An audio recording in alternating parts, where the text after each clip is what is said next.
Saludamos a esta hora al señor director del Departamento Administrativo de Presidencia de la República, Mauricio Liscano. Director, buenos días, ¿cómo vamos? Buenos días, Gustavo. Felices Pascuas para usted, para todos los oyentes. Lo mismo, señor, que se van a apretar el cinturón. ¿De qué manera? ¿Cómo es el asunto de las fiestas que ya no va a haber?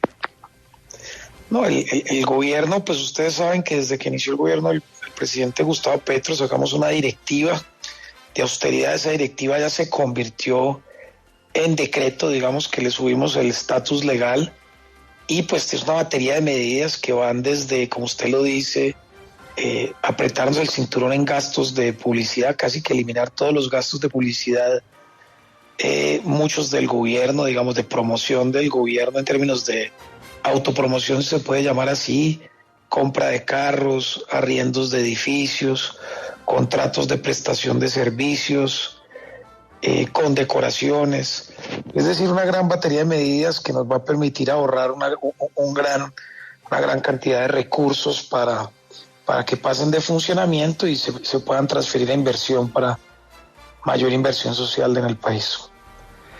Doctor Liscano, esta sin lugar a dudas es una medida muy importante. ¿En qué otros aspectos igual podría existir extensión de la misma y por cuánto tiempo? No, ya es un decreto que está por los 4 años del gobierno, o por lo menos hasta que llegue otro gobierno y lo cambie, que como lo dije, pues tiene, digamos, medidas de austeridad en manejo de celulares, viajes al exterior que tendrán que ser de parte de los funcionarios en clase económica, compra de carros, ya los carros tendrán que tener por lo menos al mínimo 6 años,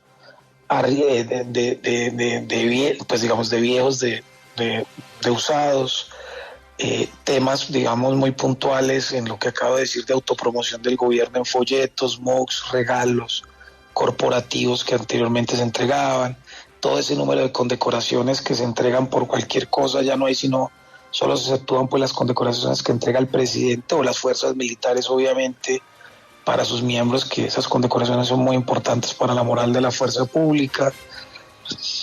Temas de clase económica, como lo acabo de decir, pago de vacaciones, donde pues se prioriza que las personas salgan a vacaciones y se exceptúan horas extras, es decir, es una gran cantidad de medidas que permiten austeridad. A ver, yo le quiero hacer una pregunta muy concreta. Hemos visto unos eventos que tienen movilización de gente y recursos alrededor de cada vez que presentan un proyecto de ley del gobierno, como una especie de fiesta para hacer algo tan natural como llevar una propuesta al Congreso. ¿Qué va a pasar con eso? Pues digamos que los decretos implican que los eventos deben ser los mínimos posibles, se priorizarán eventos más que todo de carácter virtual, y muchos de estos eventos pues seguramente serán considerados, se tendrán que justificar, y algunos de ellos pues tendrán que ser autorizados incluso por la misma Presidencia de la República para que se hagan en cada uno de estos ministerios. Eso es, digamos, fundamentalmente lo que dice el decreto sobre este tipo de eventos. Doctor Liscano, pero si la política es austeridad, ¿cómo se explica el viaje de la vicepresidenta a África con una delegación de 60 personas? No conozco la delegación de la vicepresidenta. Lo que sí es cierto es que las relaciones con África del gobierno son importantes. El hecho de que haya austeridad no significa que el país o Colombia se aísle de mantener relaciones internacionales con el resto de los países. Estrechar relaciones con África es muy importante. Parte de las funciones que el presidente le delegó a la vicepresidenta en el decreto de delegación de funciones está en la construir, digamos, una hermandad con África, con los países africanos. Recordemos que nuestra vicepresidenta es afrodescendiente y creemos que las relaciones con África son muy importantes.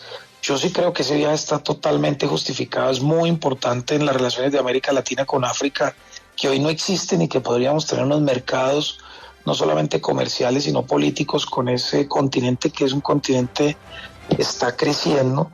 Yo sí creo que el viaje es justificado por parte de la vicepresidenta, que esas funciones fueron delegadas. Ella coordina parte de las relaciones con el mundo africano y yo sí considero que es necesario.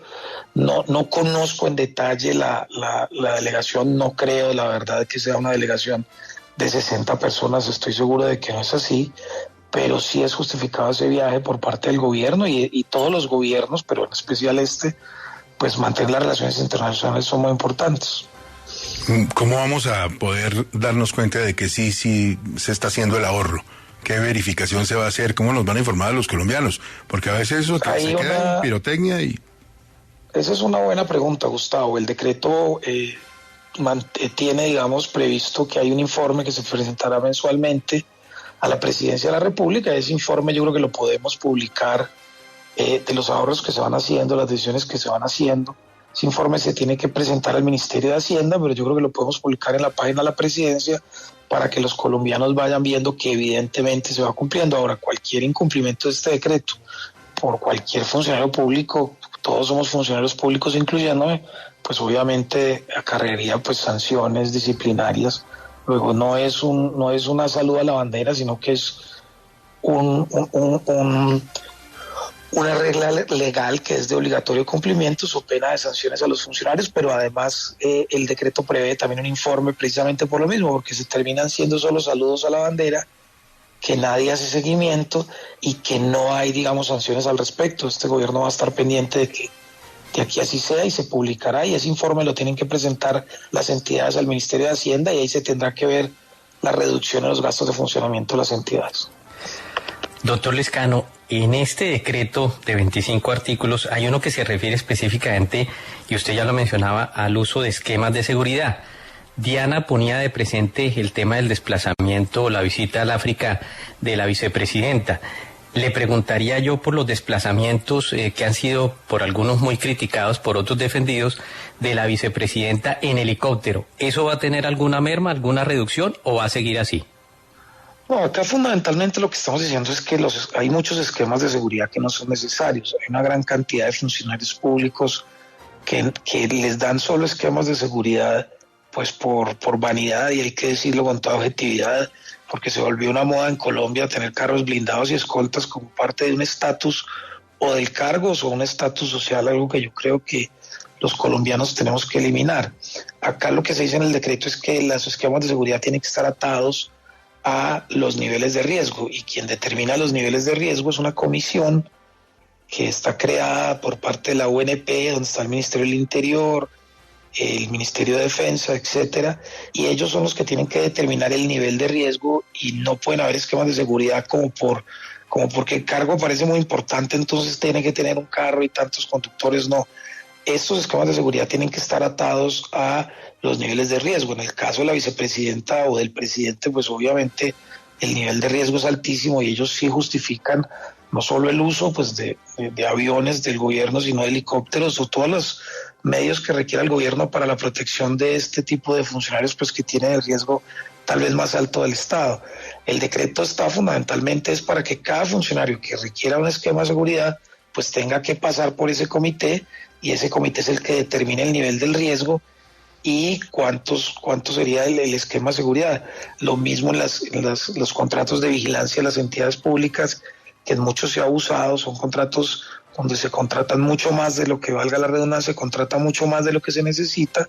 Entonces también se hace un análisis de esos contratos de seguridad que hacen las entidades públicas, que muchas veces o no se necesitan, o la misma policía puede prever esa seguridad, o en otros casos pues medios tecnológicos pueden ayudar a hacerlo de manera mucho más eficiente que esos contratos de vigilancia.